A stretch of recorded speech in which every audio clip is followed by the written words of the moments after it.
Revelation 4373. From the 12th of July 1948. Faculty of judgment dependent on love life. Anyone who wants to test and judge the value of what is offered to him through my impartation has to be in love himself if he wants to be capable of testing. Otherwise every person would pass a different judgment but always rejecting it, for love alone enables a person to seriously test with truthful success.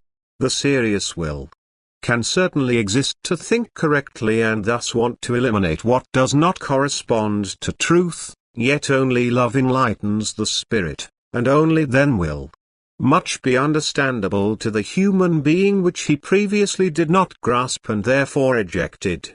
Without love his ability to judge is weak, his thinking is on the wrong track, his view is clouded for everything that is right and true, he is still too subject to the influence of those beings who fight the truth and will therefore fight against that which is guided to earth by forces of the kingdom of light, and therefore his judgment can never be legally binding and need not frighten or influence the representative of pure truth.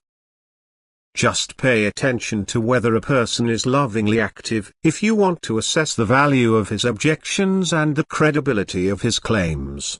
Don't be misled if you are attacked by doubters or scoffers, and only take the judgment of someone seriously who leads an exemplary life of love and who is serious about the pure truth. You should listen to him and debate with him, and you will succeed in convincing him of the truth of what I communicate to the human being through you. You will win him as a follower of my teaching, he will become a convinced believer and stand up for the pure truth from me. Again and again you will have to resist sharp objections, again and again you will have the opportunity to outdo a person's acuity of intellect as long as he is not in love at the same time, for love sees more sharply than the brightest intellect, and the most difficult problem can easily be solved by a loving heart. It recognizes and understands everything that is incomprehensible to the other person, and therefore its judgment alone is legally binding.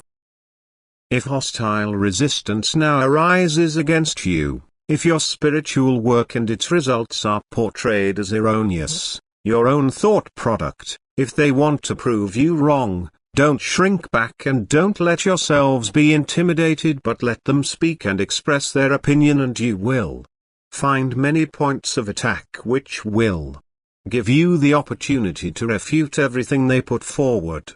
And I myself will put the words into your mouth and be a sharp opponent to them, whom they cannot overrule. And again you are told that you can beat them at any time if you stand up for me and my teaching, for then they will no longer have you as an opponent but me myself, and they will truly be no match for me, no matter how clever and superior they think they are. I will win over those who earnestly strive for the truth, but those who only want to hostile you or render you harmless will only expect defeat but no gain if they presume to criticize my word and pass judgment, which they are incapable of doing. Then he will not attack you but me myself if he takes a stand against my word, and therefore I will also answer him through you if it is necessary. Amen.